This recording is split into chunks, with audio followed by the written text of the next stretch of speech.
Estoy aquí en Canterbury, junto a la estatua del rey Ethelberto de Kent, el primer rey cristiano de toda Inglaterra, también celebrado como el Bred Walda, que significa el soberano de los ingleses. Gracias por ver el video. La historia de Ethelberto de Kent no comienza con el propio Ethelberto. Se remonta a la oscura época de migraciones, conquistas, leyendas y mitos reales, la llegada de los anglosajones y la fundación del reino de Kent. Según Beda, Ethelberto descendía directamente de Hengist, el legendario héroe de guerra que junto a su hermano Horsa se decía que fue el primero en liderar a los sajones hacia Britania. Beda da la línea de descendencia de Ethelberto de la siguiente manera. Ethelberto era hijo de Irmorico, hijo de Octa, hijo de Oerico, quien también era conocido como Oisc. De este Oisc, los reyes de Kent fueron llamados los Oisingas. Se decía que Oisc era hijo de Hengist. Esta genealogía era más que un árbol genealógico. Era una afirmación de una autoridad real sagrada. Ser descendiente de Hengist era estar vinculado al mismo inicio del poder inglés en Britania. Hengist era recordado como el conquistador de Kent y el fundador de la Casa Real de Kent, y como una de las grandes figuras ancestrales del mundo anglosajón. La historia tradicional dice que Hengist y Horsa llegaron por primera vez a Britania como mercenarios. Los britanos, bajo presión de los invasores del norte, como los pictos y los escotos, buscaron ayuda militar del otro lado del Mar del Norte. Guerreros germánicos fueron invitados a Britania para defender la tierra, pero estos guerreros no permanecieron como sirvientes por mucho tiempo. Según la tradición posterior, Hengist vio una oportunidad en la debilidad de la Bretaña posterior a Roma. Llegaron más barcos, siguieron más guerreros. Lo que comenzó como servicio militar se convirtió en asentamiento, y lo que comenzó como asentamiento se convirtió en conquista. Kent fue una de las primeras regiones en caer bajo el control anglosajón. Su ubicación la hacía especialmente importante. Al estar más cerca del continente, Kent era una puerta de entrada entre Gran Bretaña y el mundo germánico más amplio. Estaba conectada por mar con Frisia, Francia y las tierras de los sajones y los jutos. Por esta razón, Kent se convirtió en uno de los primeros reinos anglosajones poderosos, rico, conectado y culturalmente distinto. El linaje de Ethelberto desde Hengist lo colocaba dentro de esta historia de origen heroico. Él no era simplemente un rey de Kent, él era el heredero del primero de los conquistadores. Su dinastía reclamaba su autoridad desde la época en que los sajones cruzaron el mar por primera vez y comenzaron a transformar Bretaña para siempre.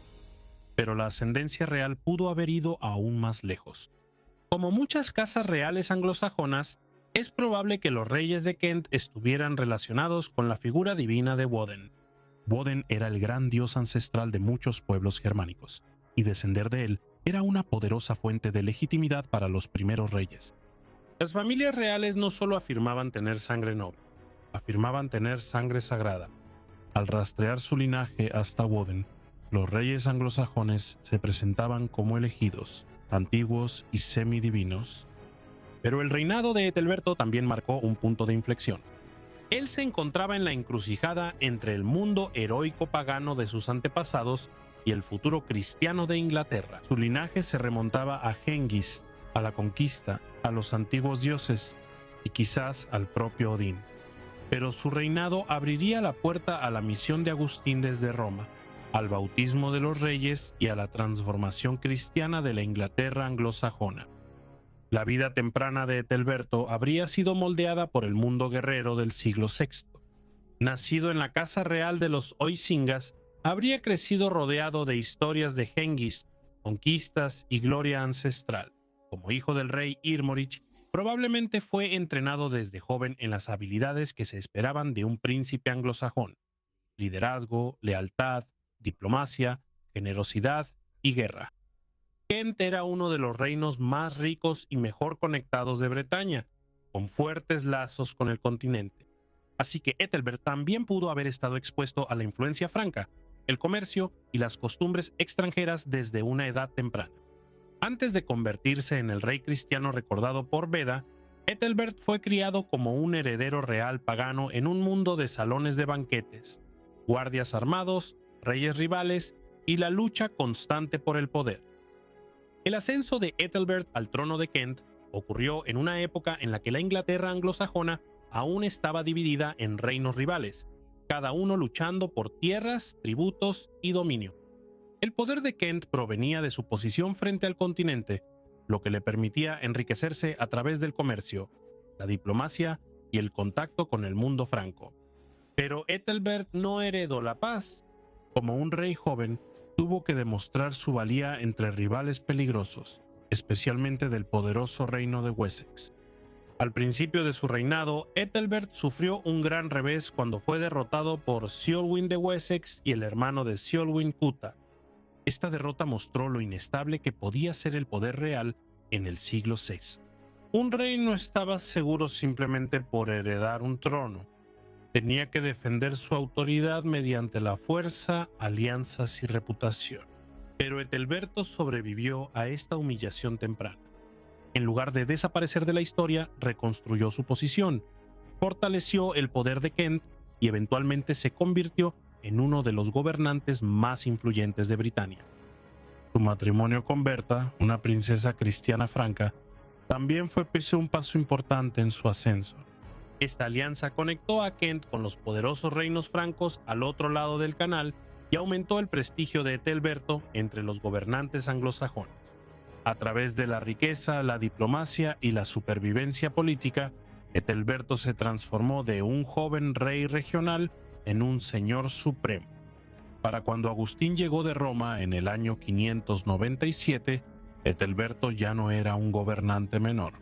Se había convertido en un rey de gran autoridad, recordado por Beda como el tercer gobernante anglosajón en tener imperium sobre los otros reinos al sur del Humber. La conversión de Ethelberto al cristianismo fue uno de los puntos de inflexión más importantes en la historia temprana de Inglaterra. Antes de su bautismo, gobernaba como un rey anglosajón pagano, descendiente de la antigua línea real de Kent y rodeado por las tradiciones de sus antepasados. Pero su matrimonio con Berta, una princesa franca cristiana, llevó el cristianismo directamente a la corte real de Kent. Como parte de su acuerdo matrimonial, a Berta se le permitió seguir practicando su fe. Ella llegó a Kent con su propio obispo. Ella rendía culto en la iglesia de San Martín en Canterbury, una antigua iglesia de la época romana que había sobrevivido desde antes de la conquista anglosajona. Ethelberto no se convirtió de inmediato, pero permitió que su esposa mantuviera su religión, lo que significa que el cristianismo ya tenía presencia en Kent antes de que Agustín llegara.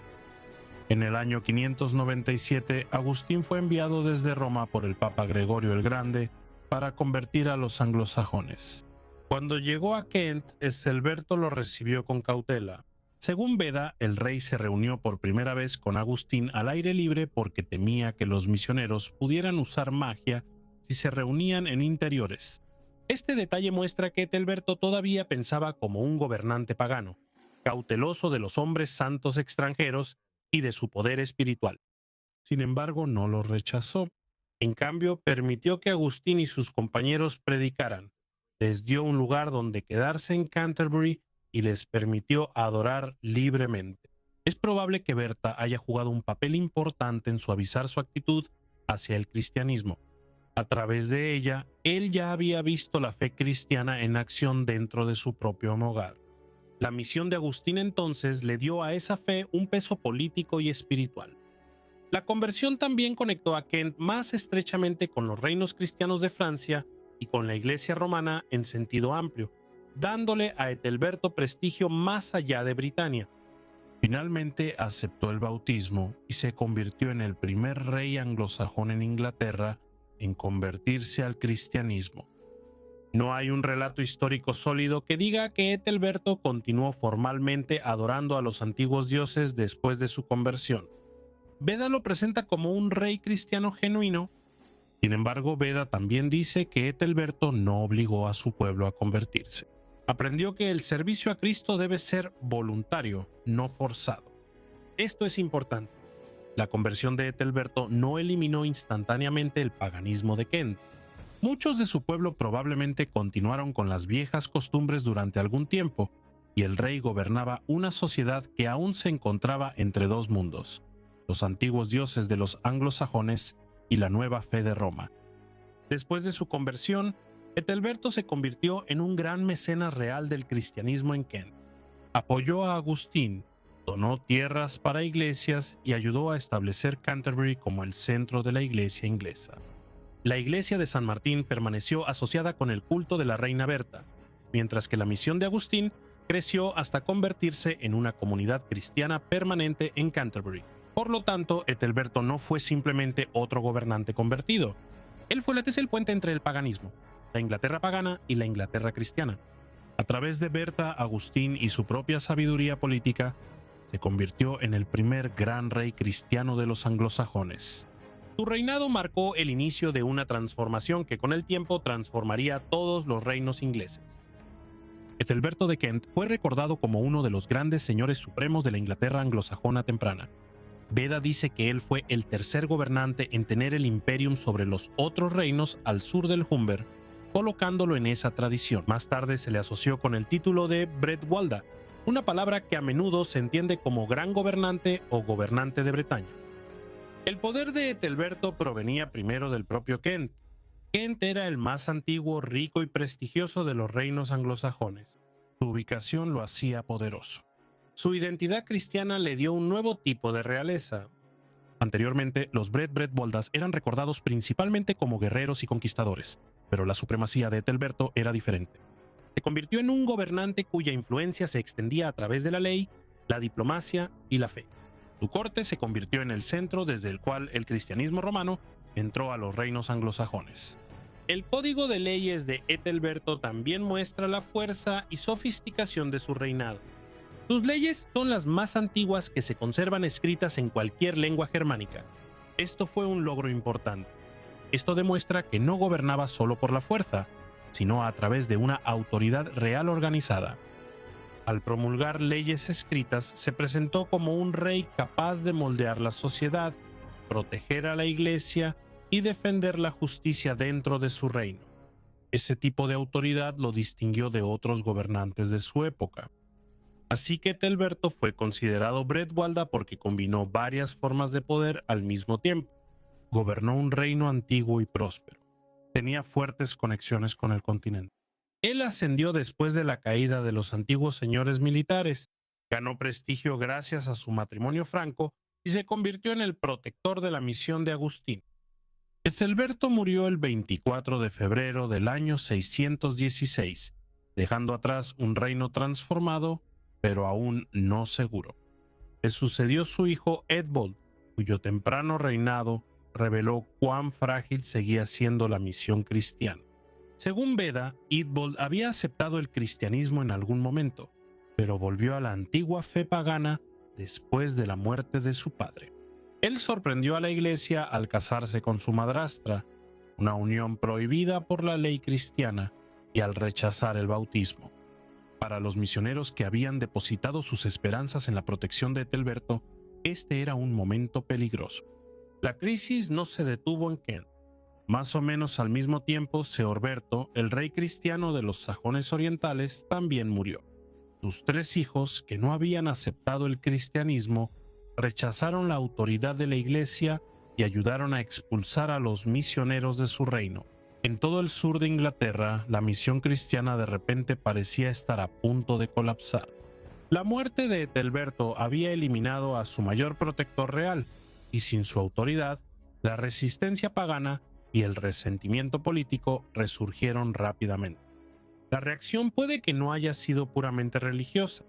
Ethelberto había sido un señor supremo cuya influencia llegaba mucho más allá de Kent, y parte de la oposición al cristianismo también pudo haber sido oposición al dominio de Kent. Aceptar la nueva fe podía parecerle a algunos gobernantes como aceptar el orden político que Ethelberto había construido. Una vez que él se fue, los reyes rivales y las facciones paganas tuvieron la oportunidad de deshacerse tanto de la influencia cristiana como del poder de Kent. Pero el legado de Ethelberto sobrevivió a la crisis. Eadbald finalmente se convirtió al cristianismo, permitiendo que la iglesia de Kent se recuperara y continuara su labor. La misión, que casi fracasó tras la muerte de Ethelberto, perduró gracias a las bases que él había establecido: el apoyo de Agustín, el establecimiento de Canterbury, la protección del culto cristiano y el ejemplo de un poderoso rey anglosajón aceptando la fe romana. En generaciones posteriores, Ethelberto fue recordado no solo como un rey, sino también como un santo. Fue honrado por su papel en traer el cristianismo a los anglosajones y por convertirse en el primer gran gobernante inglés en aceptar la fe. Su festividad originalmente se celebraba el 24 de febrero, el día después de su muerte, aunque más tarde se movió al 25 en algunos calendarios.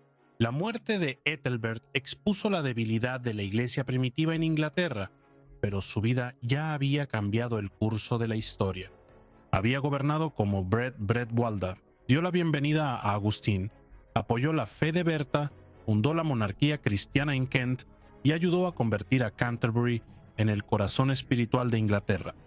Aunque el paganismo regresó brevemente después de él, no pudo borrar lo que él había comenzado.